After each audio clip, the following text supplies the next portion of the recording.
And so do you need to give me the link to, So in a second, this is going to get the link. If you can, I'll let you do it. And then the group email's right there. The whole world can hear us now. And so do you need to?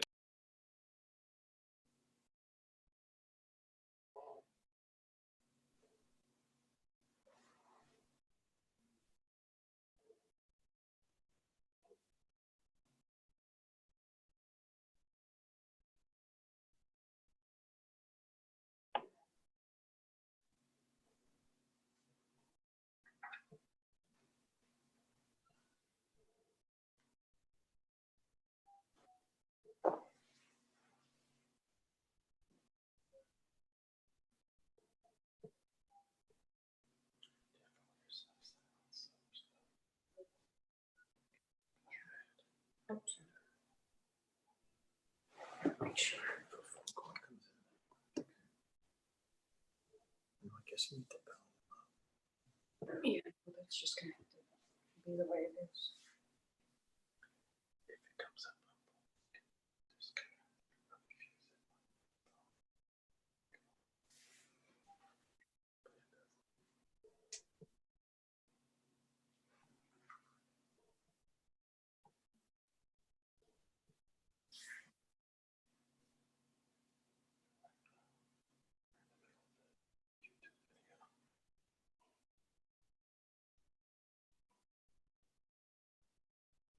Where'd everybody go? You there, Jenny? I'm here. Can you guys hear me? Yeah. Yeah. Okay, good. Yeah, I'm just waiting.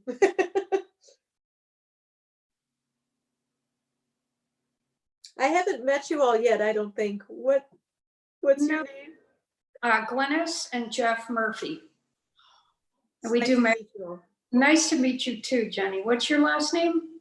Yeah, I'm Jenny Upton. I'm from Eagles Wings Counseling Center. I'm a marriage therapist there. Yeah. We do marriage mentoring with couples. Oh, wonderful. Wonderful. Oh, I think I've heard some things, good things when we did a talk, some people who are in your mentoring. Yeah. Okay. Wonderful. Well, it's great to meet you guys. I'm glad we're able to do this together. Likewise. Yeah, you too.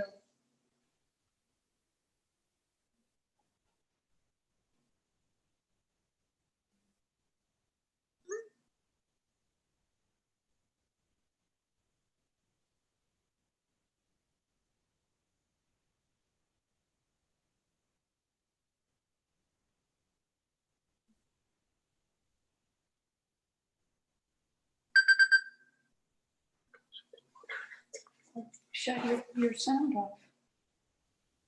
Yeah, just put it on sound. Hopefully we can get your contact information somewhere along the way so that we're new on this coast. We had a whole list of professional counselors for referring people to and things like that when we were over in Jupiter, but we need to start building something like that over here. So maybe you could send your contact info through us, through Matt or something like that. I'd be happy to. I'd love that. Yes. Thank you. Yeah.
Hey, everybody. We are starting tonight with our first gathering online for Grace Young Adults. We've been doing the gathering out and the gathering in, and now this is the gathering online for obvious reasons because of this COVID-19.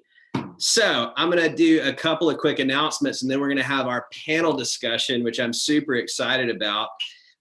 First of all, there's obviously no gathering out this month because of it was going to be a concert. We're not going to expose you all to the virus. Second of all, we've got our big internship this summer. You can go on the Grace website and go into the Connect tab and find out all the information about our internship, or email me, or email internships@gracesarasota.com. It's going to be an awesome opportunity for anybody who's 20 to 30 and wants to dive into ministry leadership over the summer. I also, third announcement before we start is I'm super excited that we've been planning a series called Singing in the Pain, and it is an exploration of suffering going from the Psalms. And so if you have suffering and you don't know how to deal with it, or you want to know God's the answer to how does God deal with pain, what does this even mean? We're going to be going through that, and starting this Friday, I'm going to be dropping those once a week, and it's going to be especially catered to the COVID-19 situation. That's going to be an excellent sermon series. You're not going to want to miss it. We're going to be dropping those online once a week starting this Friday. And so, yeah, so I want to start off at the end. We're going to have a little testimony from Eric Price and his wife, LZ. But the bulk of this is going to be our panel discussion with the questions that you asked about relationships. So we have our expert panel. So I'm going to go ahead and have Jenny Upton from Eagles Wings introduce herself. And then after that, we'll have Jeff Murphy and Glennis Murphy introduce themselves. So go ahead. All right. Hey guys, I'm Jenny Upton. I'm a licensed mental health counselor with Eagles Wings Counseling in Sarasota. And I've been married for 26 years, and I have 2 kids. And what I do at Eagles Wings is really, I mean, all I see is couples and marital and all of that. So I'm really thrilled to be here with y'all tonight. Yeah. And if they are interested in getting counseling from you, how do they contact you? Sure. You could go to our website, which is just eagleswingscounseling.com. And that has our phone number and our address, all of our contact information, or you can email us at office@eagleswingscounseling.com. Cool. All right. Jeff and Glennis Murphy. Yeah, hi, we're the Murphys. We've been married for 41 years. Neither of us grew up in Christian homes. We came to faith in Christ in our teen years and got married. We met through a Bible study group at our church. And we have kind of learned the hard way. Neither of us grew up in healthy family home situations. And we brought a lot of baggage into our marriage relationship. So over the years, we've had to work through just about any issue that couples that we've mentored have encountered. And God has used that in kind of teaching us through our own life journey, and now has equipped us to be able to share with other couples and help them in wherever state they might be in their relationships. So we've been mentoring couples for over 15 years now, and we're new over here on the West Coast. We had been mentoring for the last 10 years on the East Coast of Florida, and we're looking forward to just serving couples through Grace Community Church. Awesome. You know anything to that, Glennis? Oh, if I could add lots, but for the sake of time, I could tell you all the things he did wrong, but Awesome. All right, so let's get started. First question, and I had this question a ton from people that were married, people that were in dating relationships. In a relationship, how do you create healthy conflict? That's such a critical skill for couples to develop, because the absence of conflict in a relationship isn't necessarily a good thing. And I love the words of Paul and the wisdom in 1 Corinthians 7:28, where he says, basically, if you marry, you're going to have many trials. It is the best we have in the entire Bible with regards to marriage. So it's a topic that we really need to get good at, because, you know, we're bringing two different lives together, different backgrounds, priorities, personalities, interests, and so forth. Throw kids into the mix, job losses, illness, and so forth, and there's bound to be conflict. So it's an important thing for couples to really master. One of the things, I'm sorry, go one ahead, of the things we hear from couples that we see is like, all we do is fight. And we tell couples, you know, the absence of fighting is really more troublesome because apathy has set in. If you're fighting, you're at least fighting for something. And we like to teach couples how to fight properly, and so that they can resolve that conflict and get to the end of it and be better for it. Mhm. Wow. Yeah, We- we absolutely. can- And Go ahead. yeah, absolutely. And so, you know, I kind of break it down into the kind of the, let's say, why are you fighting in the first place, and then how to fight. So I think those are two separate categories, if you will. And, you know, in that how to fight, maybe you guys can talk about that a little bit. I deal a lot in the why we fight. And what I say is that really from a counseling perspective is that, you know, it's not about the dishwasher. Right? It's never about you didn't put away the dishwasher. It is always about there's something underneath it. And so coming from that counseling perspective, I would say is, you know, part of it is to maybe get with either, you know, mentors or a counselor to say, if we're repetitively fighting, you know, or we're fighting about the same subject, right? Or I keep getting what we call triggered. Okay. Figure out why that is, because 9 times out of 10, it's related to something that happened to you in the past. I'll give you just a quick thing. I know Matt wants us to keep it under 4 minutes and, you know, all that. I'm good. Okay. But you know, 2 things, as we say, you know, anger, guys, is never just a pure emotion. It's always a secondary emotion. It means that you felt something beforehand. And one of the biggest things or tools that I could give is what's called the gift exercise. If you are in conflict, I want you, the next time that you get angry, is go and say, you know what, I need a couple minutes, and go be by yourself. Okay. And I want you to do what's called the gift exercise, GIFT. Anger is usually from G. I'm feeling guilty about something. Okay. When I feel guilty about something, I can be angry and defensive. What's happening and what's triggering me is I maybe feel inferior or I feel inadequate. Okay. And so inferiority, inadequacy, and then, or invisibility. That's the third I, or invisibility. What's happening is making me feel invisible. I'm not feeling seen by my friends or by my partner, whatever it may be. F, fear. I'm feeling angry because really deep down inside, I'm fearful. I'm fearful that I'll be rejected. I'm fearful that I'll be abandoned. I'm fearful of what your response might be. Or T, it reminds me of a trauma or pain. So GIFT, if you can figure out why you are continually getting triggered, or what your spouse is saying, or what your friends are saying, or what's happening even in your friend group, if it's related to that GIFT, guilt, inferiority, inadequacy, or invisibility, fear, trauma, or pain. And then you ask yourself, when did I first feel this way? When did I first feel this way? And 9 times out of 10, what's going to happen is it's going to take you back somewhere, because our brain records, okay, when we have had what's called big T or little T's, big traumas or little traumas, okay? Anywhere from major abusive situations to, gosh, I just wasn't picked on the playground. And your brain records it. And what happens is it records it in a place where it's your center for fight or flight. So you're going to fight for your life, you're going to defend yourself, or you're going to want to run and hide. And you know what? That happens in relationships all the time, doesn't it? We're either going to come out and we're going to be defensive, or we're going to hide and we're going to pull away and we're going to withdraw. So if you can figure out, with the help of a counselor, mentors, your pastor, whatever, why do I keep getting triggered? What is it that's happening to me? Then that's really, in my mind, the first step in healthy conflict is owning your own stuff and knowing why you're reacting to a certain situation in a certain way. Yeah. Good point. Let me share a couple things too that we see couples get tripped up on frequently. One is just barging into a conversation that's going to be, difficult without checking and saying, is this the right time, the right place? Has this person had a decent day? Are they going to be able to respond in an appropriate way to this?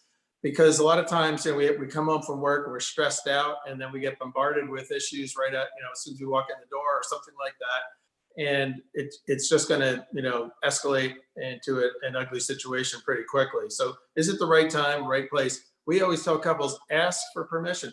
Would you be willing to talk about something that's troubling me? Is this a good time for you? And just make sure that you're dealing with, a reasonable chance of success. The other thing is deal with one issue at a time. Conflict is difficult enough to resolve, but when we start compounding it with multiple issues and, oh, you didn't do this and you didn't do this, it's virtually impossible to resolve that. So we tell couples, focus on one issue at a time, attack the problem, not the person. Assertively state what you would like to see done differently. Talk about what outcomes could be beneficial or helpful for both of you. Try to create some incentives for the other person to be willing to step into this conversation and work with you to get it resolved. I think another point too is to examine your own heart and ask yourself, what have I done that has contributed to this conflict? Because so often we just are pointing at the other one and not examining our own selves. And, even if you're 5% to blame, which I always am, and Jeff's always the 95, I do take responsibility for my portion of it. I don't tell him that I only think it's 5%, but it's seriously, taking responsibility, saying, I know that I've created this situation, but can I tell you how what you said has left me feeling? And then to make sure that the issue does get resolved and doesn't keep coming back up, we encourage couples to, brainstorm, work through this to come up with a solution or combination of ideas to solve this problem that both people are willing to support. And then pull out your iPhone, get it on your calendar, reminders to follow up on this, what your commitments were, put it in writing, follow up every week, every 2 weeks, whatever, and do it multiple times to make sure that you're sticking with what you said you were going to do so that you don't just slip back into bad habits and this thing just resurfaces again. That's really good. That's really good. That's really helpful. I love that gift acrostic. That was super helpful. Maybe we can post that someday in the comments. And then I love that what y'all were saying about digging at, is this a good time? How do we get this in the right time? And asking permission to go into that. Let me move on to the next question. And we'll start off, we'll flip it around in a second, but we got a lot of questions about how do I interact with my spouse's parents or my boyfriend or girlfriend's parents if there's tension. Like what do I do if there's tension with my spouse's parents or my boyfriend or girlfriend's parents? I think first it depends on why the tension's there. Right? Why is that tension there? And I think, really talking to your boyfriend, girlfriend, whatever about, so, what is that and what are we really facing here? Is this something that we need to talk about together? Is this something that maybe, the person needs to, repair, where you need to repair something, what have you. So I think figuring out that why is huge. Yeah. One of the things we tell couples, and when we work with engaged couples, there's often a lot of conflict between families with wedding planning and whatnot. And what we tell couples is blood speaks to blood. So if there was an issue on Jeff's side of the family, he deals with it. We get on the same page first, but he's the spokesperson to his family. And likewise, if it's my family that is upset, I'm the one that goes to speak with them. And then also we tell couples, speak to your parents in particular case, if you're not married, speak to your parents as a team. So, in our case, Glynis and I have decided that this is what we want, or this is what we're going to do. So it doesn't become a wedge between you. And it's not that, sometimes parents will get in the midst of it and try to separate you or take sides, and their natural bias is going to be towards their own child. And we just say, no, you deal with it as we have decided we want to do this, as opposed to, well, I want to do this, but my wife feels otherwise. Never go there, because that's just opening a door for a wedge to be put between you. Yeah, I was Huh. just gonna say, Jeff, don't speak for your partner. Don't No. have, yeah, don't never speak for, the other, if you're speaking to your parents, don't say, well, Jill really feels this way, or she told me this, or something like that's disaster. So I completely agree with you guys. You have to do it together and only have your own right, be responsible for yourself and your own voice, but and be a united front. Huh. That's really helpful. That's really helpful. So let me ask you this, for those of us people out there that are dating. I'm a married man, but the dating people out there, and they feel like, okay, my parents don't approve of who I'm dating. What do you have to say to them? I mean, is it just, if your parents disapprove of the person you're dating, just break it off all the time? Or is there, where does that fall? You're going to need to start with asking the Lord for wisdom, I think, in dealing with that. Exactly. We all have blind spots, and one of the best, I love a quote from a guy, Randy Pausch, who wrote a New York Times bestseller book before he passed away a handful of years ago. And he said, your loudest critic is your greatest gift. Because a lot of times people are afraid to share their heart, and they're afraid you might be offended or whatever. So when you hear people raising concerns about your relationship, at least pause and hear them out. They might be taking a risk of saying something that you need to hear about a blind spot that you may have and may not see. So I like to at least open that issue with couples, and then say, approach this thing with humility, with grace, with mercy. We're all flawed people. We all make mistakes. Someone's opinion may be valid, but it also may not be valid. So we need to be able to sort through that. And I think just kind of taking a step back and just approaching it with grace and humility is really important. And you're, in most cases, unless there's some real dysfunctionality, your parents may have the best interest in probably have the best interest in your future and want to be helpful. They may not approach it in a way that's particularly helpful, but at least have take the time to really think it through, hear what they have to say, and consider what their perspective is. I would say, I'm sorry, Linus, were you going to say something? No, go ahead, Jenny. I'm sorry. I would say too, Jeff, just to piggyback off of that, what I see too, a lot of times in the counseling rooms is if you have, and I think we have to talk about it, is if you have an unhealthy parent. Mm-hmm. So if you have an unhealthy parent who is, let's say, overly dependent on you, or who has, personality disorder issues or depression, or they're super anxious and they don't trust anyone, or what have you, part of it is you have to take that into account, and that it's what filter are they speaking through. If you have a super healthy parent that is walking with the Lord and loves the Lord, and you have a great relationship and they're raising warning flags, like, absolutely, amen. Your first job is to listen. Your first job is to listen. But if you have had a history of difficulty because your parent is abusive, or your parent has a personality disorder or an issue, you really have to filter that through somebody healthy who can maybe stand in that parental role. Or you go to your pastor, you go to your mentors, you go to something, and you kind of take what they say, you respect it and you hear it, but you also take it either with a grain of salt, or you filter it through some patterns and past family history. Yeah, that was my life experience as well. One of my parents was dependent, and Yeah, there you go. And those sorts of things, and we had to work through that. Hmm.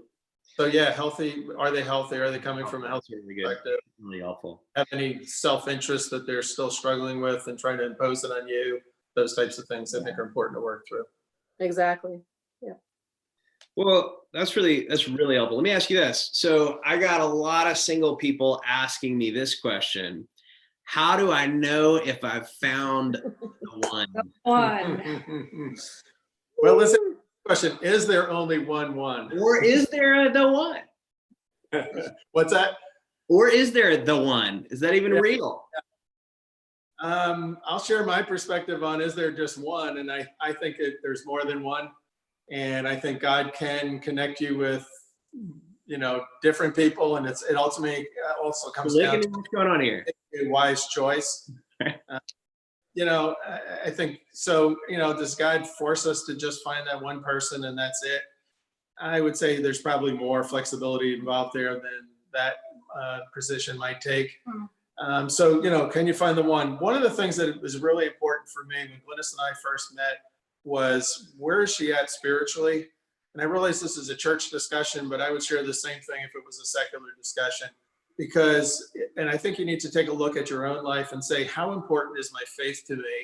What's the trajectory of my spiritual life? What ministries do I want to get involved in, and so forth? And number one is this person in sync with that? Is this person, do they have a living, vital relationship with Jesus?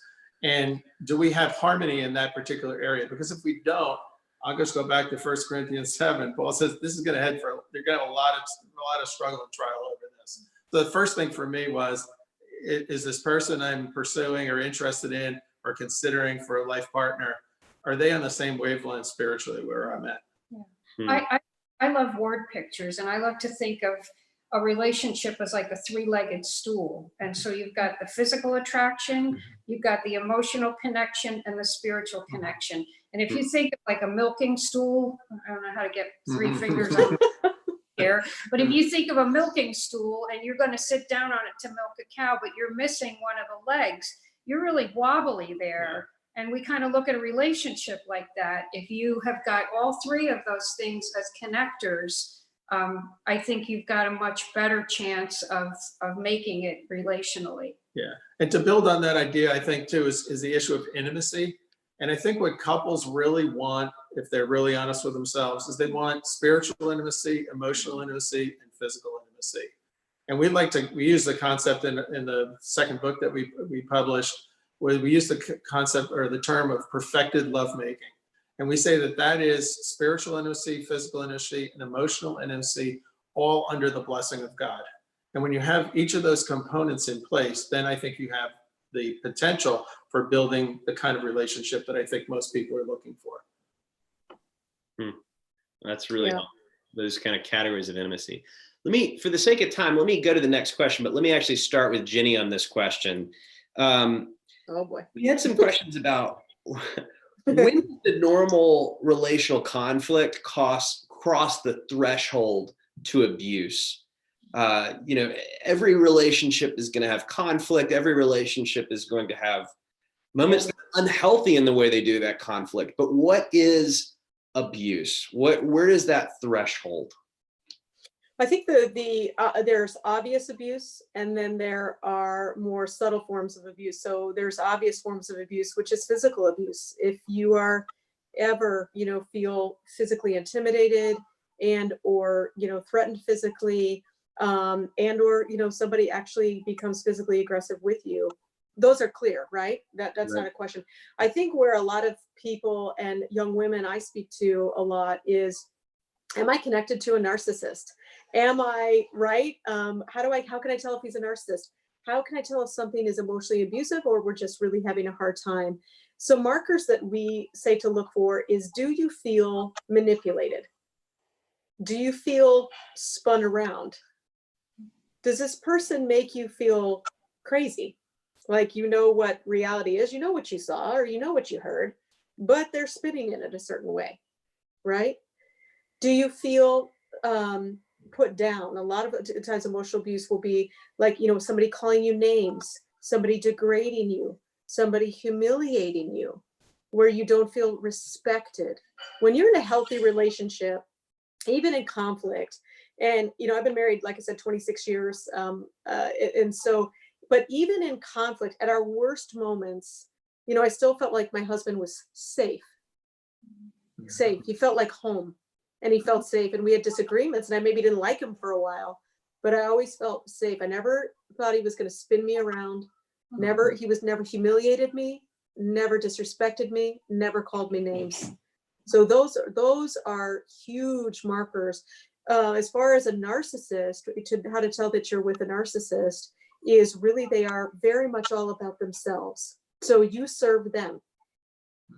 And it's all about their needs. and it's all, and there can be a control factor where they start to control how how many nights you go out with the girls, or or are you speaking to another guy, and just there's a jealousy factor and a control factor, and it just begins to feel there's not freedom gets squashed out.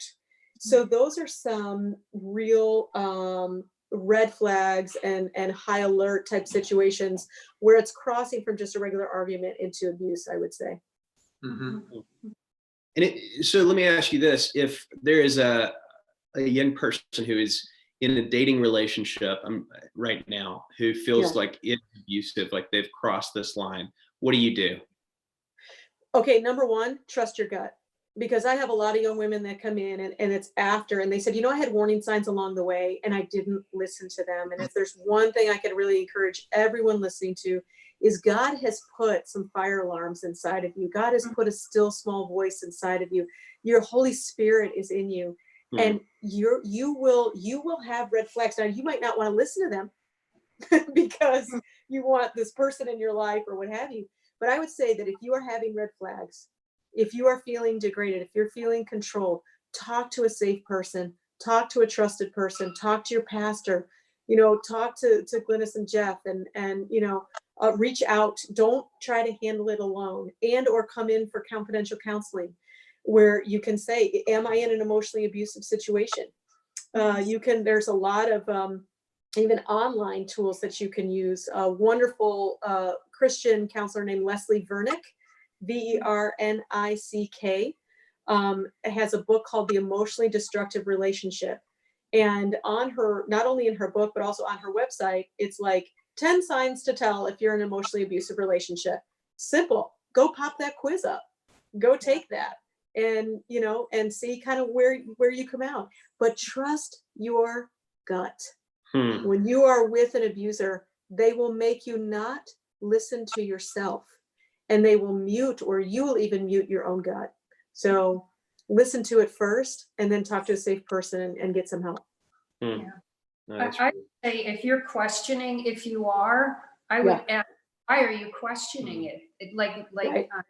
saying, it's that still small voice that's saying something doesn't feel right here. Right. And another thing too, and you kind of touched on this, Jenny, that if you're starting to see that this person has isolated you from your friends, your family, they're trying to make you not hear from other people for maybe out of fear that you'll see right through the situation and see who they are for being that abusive person. But cutting you off from others, I think, is another sign. And I think there's an aspect too of a lot of times I think people assume that the abuser is strong. The abuser is really insecure and weak. Wow. Do that to cover their own insecurities. Yeah. So That's it's not someone you fear. It's something that you need to be somewhat cautious with, but it's not something you need to fear and be unwilling to seek help or to go to a safe haven if things escalate. And just to Jeff, great point. And just to piggyback off that too, is a lot of times young women especially will get into, I need to rescue him, or I can fix him. He just needs some Jesus, or I'll bring him to church, or what have you. And I would say if you're in a relationship and your thought is, I can fix him, that's never going to work. No. It's so dangerous. It's so dangerous. Only the Holy Spirit of the Lord can fix him. But if you're in that and you're feeling that, it's 9 times out of 10 not a healthy relationship for you to be in, because he has to take a responsibility for his behaviors or hers. It can be vice versa. Yeah, I mean, people. I heard it said. I'm sorry. Go ahead, Matt. Yeah, I was just gonna say I've heard it said that women enter into the relationship thinking that they can change the man, and men thinking the woman will never change. Yes. Yeah. I was just going to say that, generally in a dating relationship, you're putting your very best foot forward. And if you're seeing that and saying, well, I don't like this, I need to change that. There's so much more not seeing, because this is their best foot forward. And so, run the other way. Yeah, it doesn't get better with marriage. It does not get better with marriage at all. No. In fact, we always see it get worse. Yeah. Because people start to feel trapped and vulnerable, and really the frustration level goes up tremendously. So we say, a healthy relationship is built on two people being healthy. Yeah. And if I was in a situation like that, or saw someone in a situation like that, I would advise them, require that person get professional counseling, deal with the issues that are leading to this abusive type behavior, and then we'll reconsider, do we want to progress further with this relationship or not? Yeah, we had a couple we worked with maybe 6 months ago that sort of landed right here. And within the next month, they had broken up. Mhm. So, Well, all right. Let me move on to the next question. That's really helpful. I had a lot of questions about how do I manage time in my relationship, or a lot of them were, how can my partner manage their time in our relationship? It was, and from both men and from women, how does, he's always out with the boys, boyfriend or girlfriend, or she spends too much time with the kids, and the whole time management piece of the relationship is falling apart. So what advice do you give as far as helping couples manage their time and priorities to put the relationship first? Because everybody says, put the relationship first, and then that's a disaster. Nobody knows how. Give practical tools, time management, relationships. For me, I tell couples you have to give, or individuals within that, is you have to really assess that something might be good, but it might not be the best. So you have to give your best yes. When you sit down and you say yes to something, you are also saying no to something else. So I'll say, if you're going to say yes to this, write down what you have to say no to before you even make that choice, and really look at it. Because you might say, oh goodness, if I do this, I have to say no to this, this, this, and this, and that might not, how does that fit with where I say my priorities are? Vice versa. If you say no to something, look at what the possibilities, what you could say yes to in its place. If I say no to this, what could I say yes to? And does that align with how I feel and what I say my priorities are? And continually line it up like that. I think it's important to look at what are your goals and what are your priorities, because especially in a marriage relationship, it's not two single people living under the same roof any longer. We have shared things, we have joint things, we need to compromise, we need to sacrificially serve each other if we want to have a healthy, growing relationship. And if the priorities are out of alignment, or you can't get on the same page, you need help to get on the same page, or these types of things will just keep resurfacing. But it comes down to, I think, goals and priorities. What do you want to accomplish as a couple? And how are you going to translate that into the priorities with regards to your calendar? And we'd say, look for a balance between me time and we time. There's times when it's healthy to be off by yourself with somebody, but that shouldn't be the majority of your time in a marriage relationship. Majority of your time should be we time, because you're building something together. Jenny, I really like that when you're saying yes to something, you're saying no to something else. And so what that triggered in my mind was, for those of you, I realize our audience is mixed from singles to marrieds, but if there are any couples that have young children, that's like the craziest, busiest, most chaotic. And what I realized then was that is such a small part of your life. And had I realized that, I had my first child at 22 and my second one at 23. And I thought, oh my gosh, like my life is over. Well, what I didn't know at the time was like, that's such a small period of time. And they're little for such a small period of time. And there did come a time where I could invest in myself again and have some of that breathing room that I didn't have then. And having invested the time in my children has reaped me eternal rewards. So if there are any young moms out there and young dads that are feeling that way, hang in there, because it doesn't last forever. Your day will come again. You'll have some breathing space. Yeah. And I think keeping things in perspective, if you're in your 30s or so, your chance of becoming a Major League Baseball player are probably long gone. So that softball league, Jeff had to realize that. yeah, do it for recreational fun, but realize it's just a hobby or a side activity. It shouldn't be the center, part of your life. You've got much more valuable and important things under your roof at home to I'm on. That's really good. That's really good. Here's a question that I saw pop up a lot that I think a lot of people are asking, but they would never say it out loud. They're only asking because this is an anonymous right. Is what do I do? How do I share my previous sexual history with my partner, be that my wife or my girlfriend? How do I let them know about my previous sexual history? Do I let them know about my previous sexual history? How do we have that discussion? Well, I think one of the key things is first saying, what do I want to know? What do I need to know about my partner's past or background? And as the relationship progresses, especially towards engagement and marriage, it's a discussion that is going to have to be discussed. Whether it's just for emotional sense of security or closure or what have you. There could be some physical aspects with regards to STDs and things like that that you need to be aware of. So I think that's a discussion that has to take place. How much detail you want, I think varies by each individual. And I think it's important to ask yourself, is the level of detail I'm looking for, is it going to be helpful or is it going to be harmful to this relationship? I think that's kind of like the starting point. So I just throw that out there as a suggestion. Everybody should reveal something in at least broad strokes to their significant other. Yeah, and I think it's asking the other person, how much do you want to know? How much do you need to know? And using that somewhat as your guide as a couple. But it's a conversation, obviously shouldn't take place. I don't think it needs to take place early in a relationship, but it's certainly as the relationship starts to mature, it's a very important conversation to have.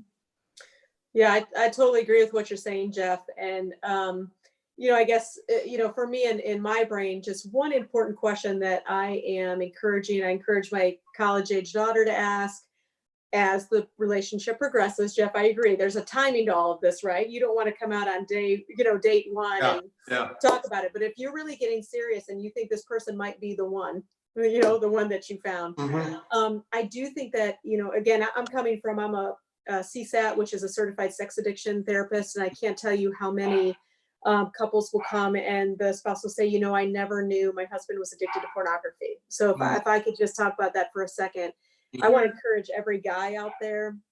It says the latest stat is 68% of even, Christian men will struggle with pornography and viewing pornography.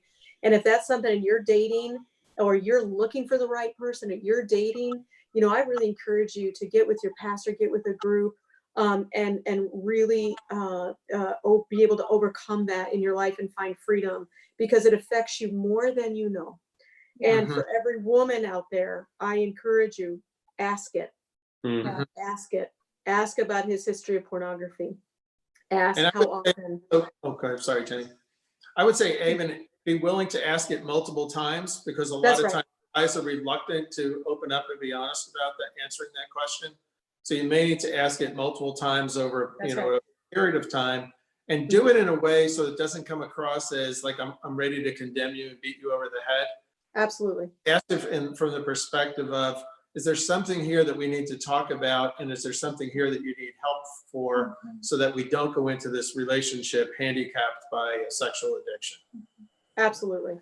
Absolutely. That can, boy, how I wish and pray that, that would happen. I think that, to be honest, is one of the biggest ways that Satan is undermining families and marriages and the church and all of that. It's a huge issue. And so to be out in the open about that, Jeff, I love what you said, which is ask it multiple times.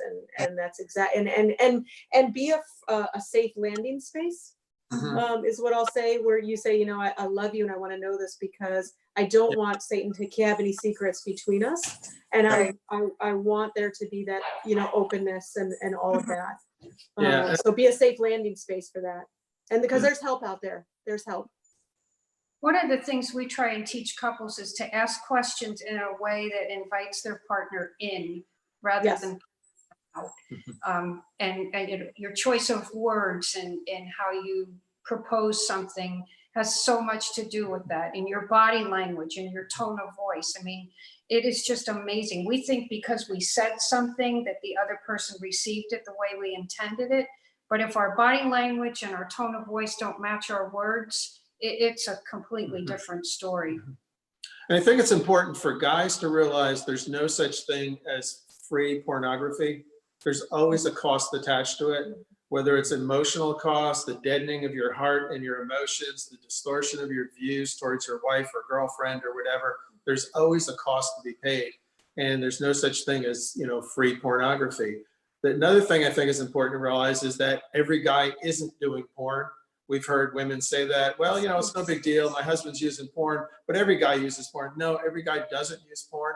It is a major struggle for Christians as well as non-believers, but it is not everybody. And it is something that can be defeated and put away permanently. And it's an important thing to address because it'll just eat away at a relationship over time if it isn't. Yeah. That's right. Right on. That's absolutely right. I have so many women say, well, everyone does it. Or, I'm like, nope, that's not the case. That is not the case.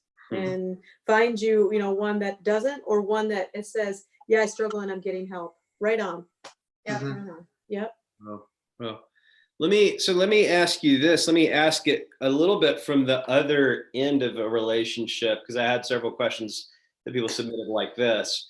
What do you have to say to somebody that is in a relationship with someone, either married or dating, and they are so hurt by their knowledge of their partner's sexual past, or even their partner's present struggle with pornography?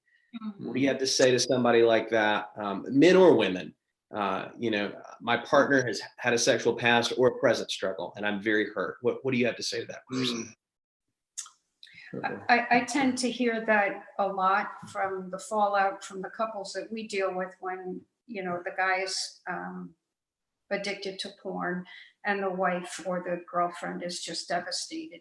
And our immediate thought is that I'm not enough, or if I had been this or that, he wouldn't have become addicted or even interested.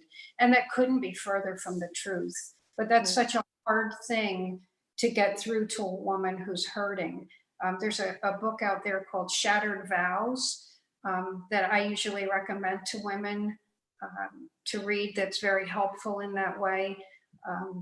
But to realize that you really, who you are and what you look like, don't really have anything to do with his pornography addiction. And I don't know, Jenny, if you want to address what's usually behind that type of thing with men, you probably would have more insight than I would. Yeah, definitely. I love what you said, and that is absolutely one of the top things that questions that women ask, as well as there's a legitimate trauma piece to it. It's called betrayal trauma, and they've seen it on neural imaging in the brain. That it's the same brain circuitry that gets triggered when soldiers come back from war. And so what wives, let's talk about when you said the other end, Matt, which is where wives find out that their husbands have been secretly, let's say, looking at that or something. Or, gosh, my fiance, he never told me. Or now I'm 2 years into marriage and he never told me he had an issue. I get that in my office all the time. There's a trauma aspect and a trauma piece, which is, do I even know this person? And so everything can feel very surreal, not real. They can question everything. And so I guess the first thing I'd want to say to women out there, if you're experiencing that, is number one, you're not crazy. You're not overreacting. There is a legitimate trauma piece. And, and to get help and support. And Glennis is absolutely right. It has nothing to do with you at all. For men on the flip side, who are struggling with, pornography or past or something, really it's a way that is usually what happens is it's developed because you're self-medicating, you're medicating something. It's a way to escape pain. It's a way to deal with stress. It literally changes your brain. When Jeff was talking earlier about that, there's a cost. It literally changes your brain. They've neural pathways in different parts of the brain get damaged and different parts become overactive. It's like a hit of heroin, truly. And so it changes. But what happens is you get into a way of dealing with stress, loneliness, isolation, your own trauma, pain from your past, pain from the present. And it's a way to escape. And it's also a way to control. And just like when you can't control your insides or your surroundings, you can control this on the screen, right? And you can feel good. And Yeah. so, my encouragement, invitation is to, is to seek, help with that. Don't minimize it. Don't minimize it. And there is hope and there is freedom. And there are other men. We have in our counseling center, the groups for men and women, we have guys who are 3 years out of pornography and sobriety who are mentoring, meeting together and then mentor men who are just coming in. And there's a whole community of recovery that you can be in. So don't minimize it. And there's pain on both sides, right? And the Lord has healing and comfort for both. Yeah. Mm-hmm. Yeah. Wow. Wow. Yeah. Let me give our last question, and then we're going to have a little treat with Eric and LZ. But so cohabitation, what's the big deal? Doesn't it make sense to try this out for size before I get married? Why not? Doesn't that sound wise? Like, shouldn't I live with somebody for a little while before I get married? I'm getting that question a lot. Yeah. Well, you can't practice permanence. Let's start there. Marriage isn't a shoe. So it's not something you try on for fit, because we've seen couples that live together, thought their relationship was going great, got married, and realized how many cracks in their foundation there were that never came up while they were living together. So it's really it's a false sense of comfort in thinking that actually is helping you. And the research will show that for couples that are living together, 80% of those never make it to a 10th wedding anniversary. Right. So 4 out of 5 couples are not going to get to 10 years of marriage. That should at least raise some red flags and saying, hey, maybe God's word had something to say here that is really valid and makes sense, because what the world is doing just isn't working for the long haul. Mm-hmm. Yeah, I think I would add to that you can't really pick and choose what part of the Bible you want to live by. You're either all in or you're not. And God, just talks about being lukewarm and that he would spew you out of his mouth. And if he says that something is not right, who are we to say that he's wrong? It's either you're in or you're out. You can't be both. The research shows that there's lower levels of self-esteem, there's higher levels of abuse in those relationships, there's less success in life. It's just a whole bunch of ripple effects from cohabitation that impact a couple's lives for years and years beyond that. So it's in addition to what the Bible says, secular research will also show that in most cases it just isn't a healthy, productive thing. I think too, sometimes it's a struggle because people see God as just this fuddy-duddy old guy who's this rule maker and all of that, and he just doesn't want us to have any fun, and he doesn't get it, or it's not modern, or what have you. And what I would say is that just like you guys are talking about, that research has shown on, and I agree, I've seen all that. There's also that fact that when you have sex with someone, your brain becomes bonded to them. So your brain releases, for females, something called oxytocin. For males, it's vasopressin. And what it is it's the same, it's the human bonding hormone. It's the same hormone that gets, like when a mother is breastfeeding her baby, so they bond, it's that. And so if God is giving you warning signs, red flags, the Holy Spirit is going to be much more muted, to be honest, when you are having sex with somebody and when you are bonded that person that sexual way. All those like little foundational cracks, communication, things like that, that's going to be glossed over because your brain's going to be on that high and your brain is going to be bonded to that person. And so what I see is that the Holy Spirit can get muted, or it'll be much more difficult to pull away from that person because you've been biologically wired and bonded. So, in my mind, it's like God knew what he was doing, telling people to wait until that commitment was there, and they've worked all that out. And then the sexual piece and the habitation piece is a celebration of that and an expression of that versus, so it's kind of like putting the cart before the horse, but God's not a fuddy-duddy. Like he put that in place to protect us And because he loves you so much and he wants to protect you, and that's why he's actually protecting you. Can I give one more quick word picture? Picture two pieces of paper glued together. Okay, this is what Jenny was describing. When we have sex, it's two becoming one. And if you've ever glued two pieces of paper together and then tried to separate them, you got part of the glue stuck on this sheet and part of this sheet stuck on that glue. There's no separating those nicely and neatly. And at each time that you're, being sexually promiscuous with someone, you're leaving part of yourself on them and they on you. And that's not the way God intended things to be. And often what it does is it leads couples to think that the relationship is further along than it really is when you look at it holistically. And couples, at a very important crossroad in life, making decisions to get married per se, with that false sense of we have a lot more here than we really do, is just setting them up for ultimate failure after marriage. So let me ask one last follow-up question, and then we're gonna move on. But so I just heard what you said, and I'm sitting across, I'm watching online, and the reality is I'm listening to this, I'm not a virgin, or I'm listening to this and I have had sexual brokenness. Is there any hope for me? Absolutely, there is. Oh. There's forgiveness in Christ, and there's something called secondary virgins. You can virginity.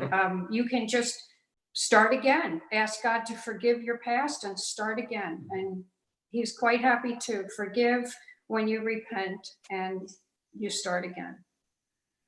Absolutely. I completely agree. And I can't tell you how many people, find just freedom and healing and comfort in knowing God's plan. It's also about just knowing that, oh, so this is how I was intended to love and be loved. And maybe this is like, I was seeking for love in that way. And I was giving parts of myself away maybe, or I felt pressured, or I don't know how to speak up for myself, or gosh, I'm just so empty inside, I'm hurting. And so God knows the why. I really want you to hear that. God knows the why. And a lot of times there is pain under that or what have you, but you can start. It talks about if anyone's in Christ, he's a new creation. The old is gone and the new has come, right? Forget the former things, it says in Isaiah. Do not dwell on the past. See, I'm doing a new thing. Don't you see it? It's, now it springs up. Like He is a God of new beginnings. He is a God of freshness. He is a God of restarts. He is a God of purity. And so you can go with Him and you can set new boundaries and you can get comfort and you can feel understood and known and protected and really submit to His way of doing things. And a lot of times what women find and what men find is that they uncover areas in themselves that they didn't even know existed, that the Lord can come in and really strengthen or repair. And it's just this awesome thing that happens every day in our offices. And so there is absolutely hope. Absolutely. Wow. Yeah. That's so powerful. So let me look at you online and say, if you're listening to this and you're stuck and you're like, oh my gosh, I'm living with my boyfriend, or I'm stuck in pornography, or I'm in a relationship that's broken. I just want to wrap up tonight with a testimony from a good friend of mine, Eric Price, and his wife, LZ. And so I'm going to have them come right now and just share their testimony about how God touched their relationship and give you a little bit of their story. Hey guys, how are you doing? Can you guys hear me okay? Yeah. Yeah. Awesome. So, our story is not, it's not a cookie cutter story. It didn't happen in a nice way. Lauren and I didn't meet at a Sunday school meeting or a youth group retreat. I was somebody who grew up in church and grew up in faith. And when I was a teenager, I made a conscious decision around the time of college that after kind of a nasty split in my home church, I saw just some stuff I didn't like. And I said, well, I don't know, I'm just going to kind of go my own way. And so for a period of about 15 years, I did. I went to church sometimes on Christmas, sometimes on Easter, but really I wasn't in a relationship with the Lord at that point. And my life looked totally different than how I knew to live. I knew to do right and I didn't do it.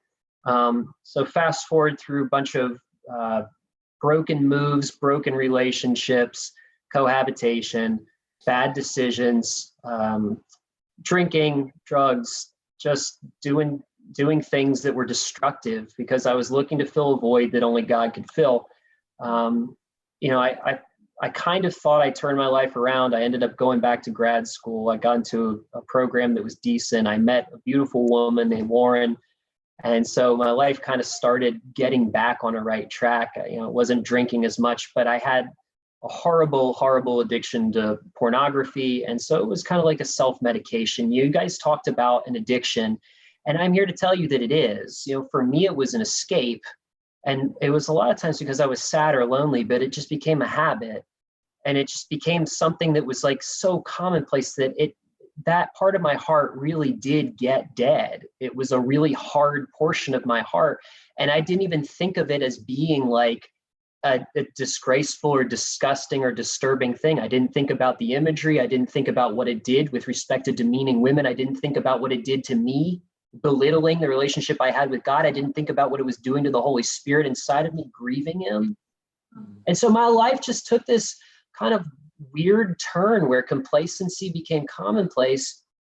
And then, God just kind of checkmated me hard. Like, I'll let Lauren kind of tell you like how it went. Okay. But, it was me sitting on a couch one day and coming to this point of like the end of myself where I was like, something's wrong with me. And I just felt this thing in my heart, like it was what people would commonly describe as conviction. And I just broke down and I like ran out of the house and I bought a Bible and I started having nightmares and I was like, something's like physically going on with me and I don't know how to respond to this. And one day Lauren came home from being out of the house and I had actually looked at pornography that day and I went out and that's when I bought a Bible and she came back and she was like, what's going on? And I was like, look, I don't know how to tell you this, but I'm a Christian and I have not been living up to what I know to be right and what I know to be true. And I don't know how to tell you this, but if you want to run, now's the point. Like, I'm giving you free reign because it's only going to get weirder from here. And the idea was, Lauren didn't grow up in the church. You want to talk a little bit about like your upbringing and just not having any real relationship with God a little bit? Like, yeah, I was raised Catholic, so we went to church on Sunday. That was it. I never had a relationship with God. And then I would even say as I got older, I even like verbally said I didn't believe in it. And I met a lot of really ignorant and hypocritical Christians, the kind that ruin Christianity for most people. And I was like, if that's what it's like, I want no interest. So I was like, that's not for me. So I didn't really know any better. So yeah, I didn't think it was a problem and still honestly don't really think it's a problem to live.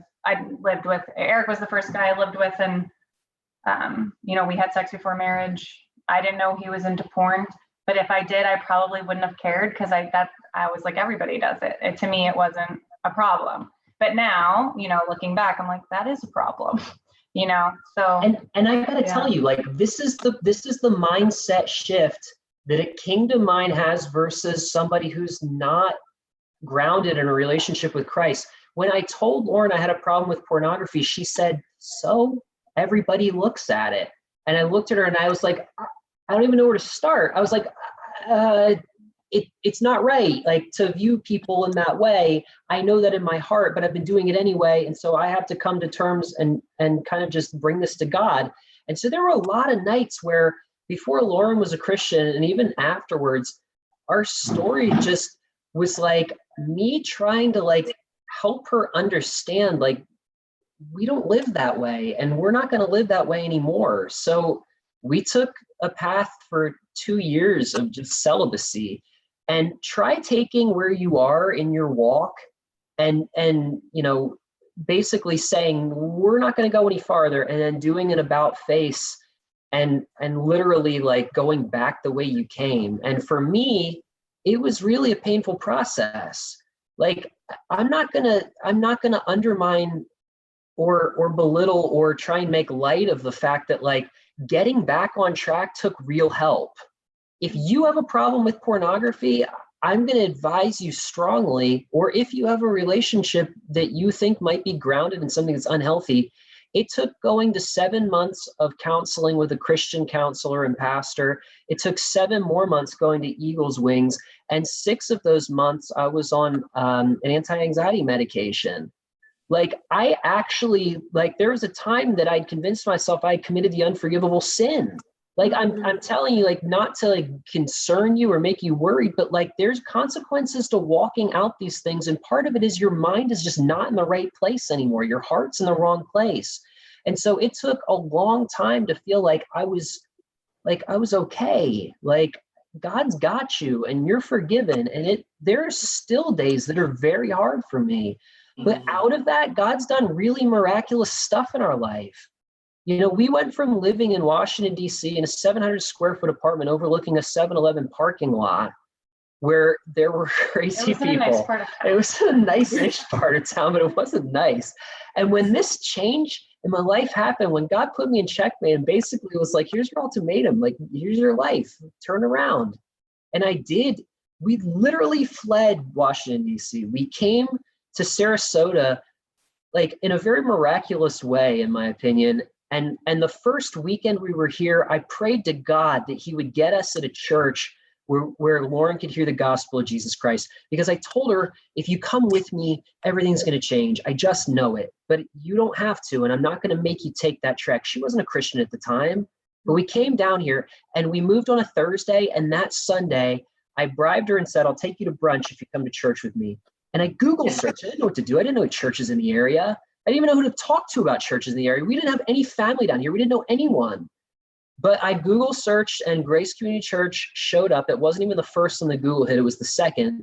They had a really cool like wood background with Edison bulbs. And I was like, Lauren will like that. I think I will drag her to this church. And so I did. But it was Pastor Chips. It was the second week of his Transcendence series. And I heard his message. And I looked at Lauren and I said, we're never going to another church again. And she looked at me and she goes, if this is what church is like, I will absolutely come back. And I cried. And so a couple months after that, Lauren got saved. And a couple months after that, I got rebaptized. I actually sat down with Pastor Chip. I was like, I don't even know if this is the thing, but the way I was living before, I don't want God to look at me like that. Like, I know that there's maybe nothing like actually like soul edifying by doing it. But for me, it was something that was like, I need to do this so that I can like look at you, God, and tell you like, I've recommitted my life. It might not be something necessary, but I have to do it for me. And so I did. And Lauren and I got baptized on the same day. And after that, you know, I saved up and was able to make payments on an engagement ring because we were still cohabitating, but we weren't having sex. I was just trying to like be like, she was like, are we ever going to do it? And I was like, when we get married. And so like, it was literally like carrot on a string. And she was like, what is going on? But eventually I was just like, look, we've made it months. Let's see if we can go a little longer. And she waited. And I don't know if you want to talk about that experience at all, but you're welcome to. Like 2 years. I mean, It really wasn't my choice at the beginning.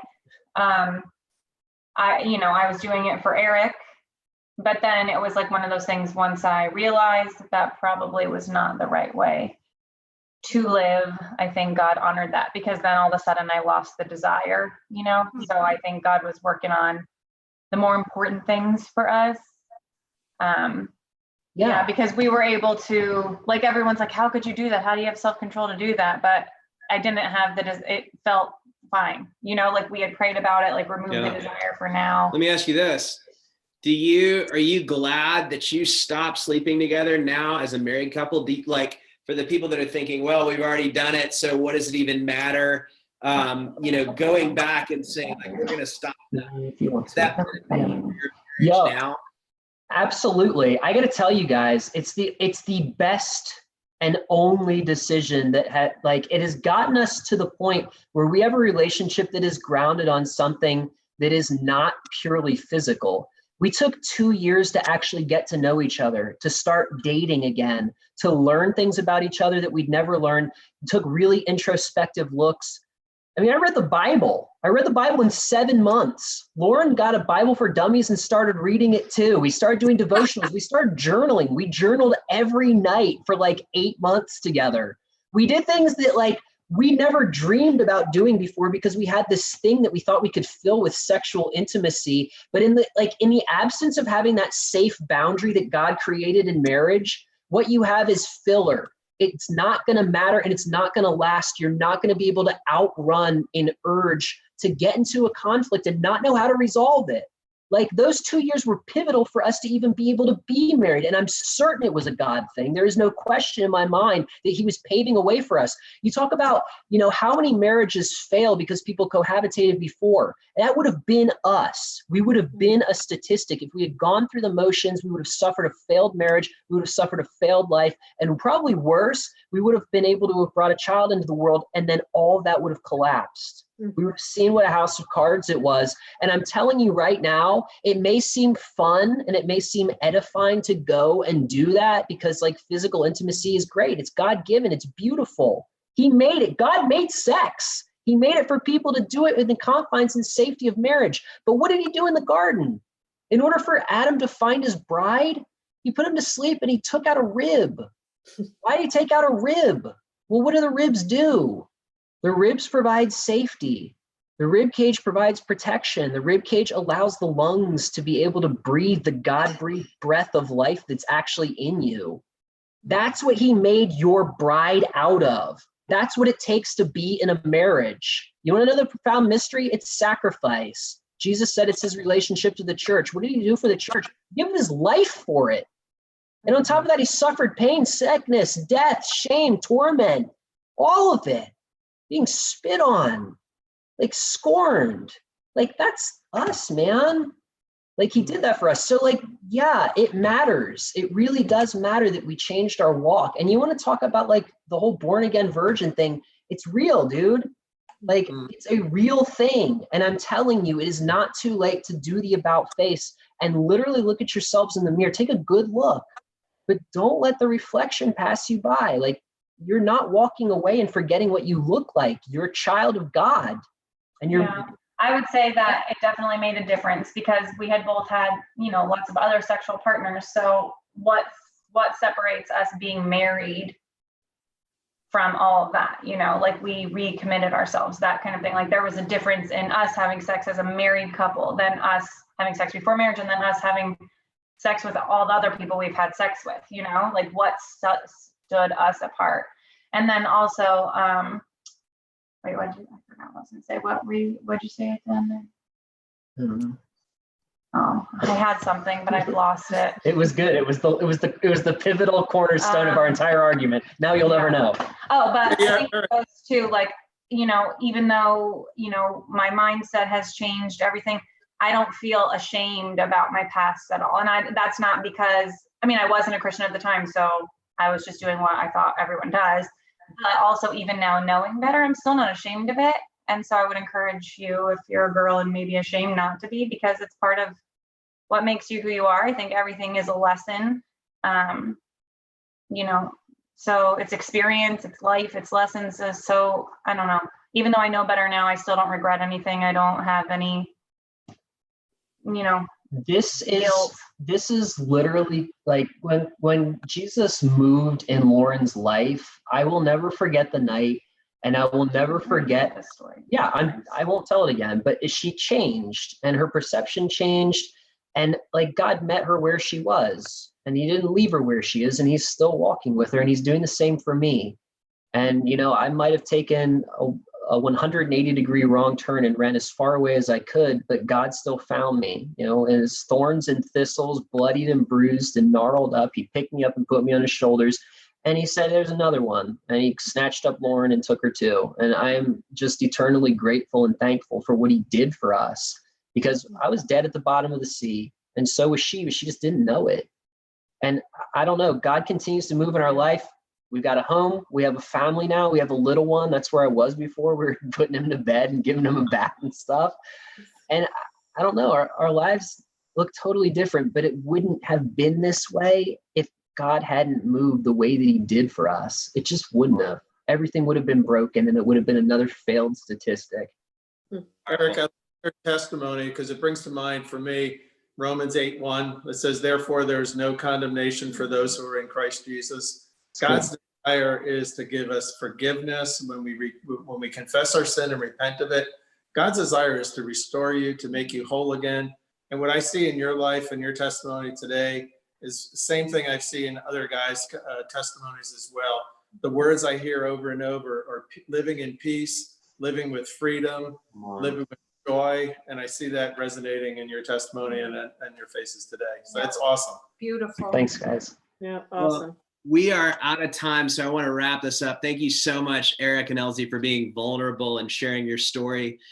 Some of you are watching this tonight and you're thinking, oh my gosh, I am cohabitating or I'm living with my partner and I don't think it's right.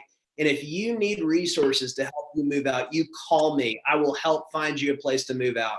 Or if the step for this is you're like, I think we actually need to, like Eric and LZ, we need to go forth and go ahead and get married.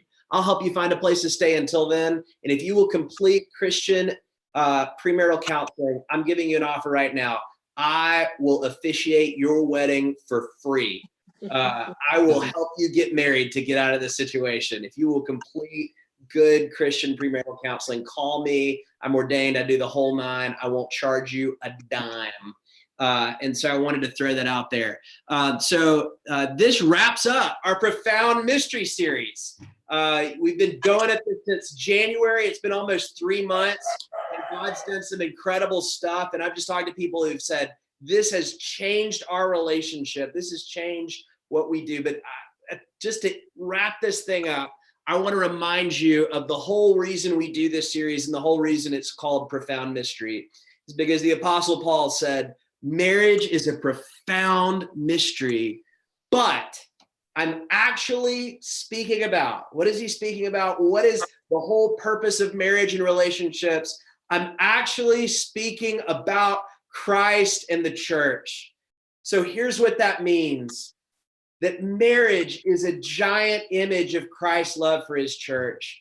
A few years ago, I was visiting Washington, D.C., and you go through D.C. and you see a city that's filled with images. You go to the Jefferson Memorial and you see the statue of Thomas Jefferson and you think, wow, Thomas Jefferson was an awesome guy. And then you go to the Lincoln Memorial and you see the statue of Abraham Lincoln and you think, oh my gosh, Abraham Lincoln was just this majestic, awesome guy. And that's what your marriage is there to do. Is it supposed to make everyone look at that image and say, oh my gosh, Christ loves his church. God loves his people. He is there and he's died for them to show his love, just as this husband has died and given his life to show his love for his bride.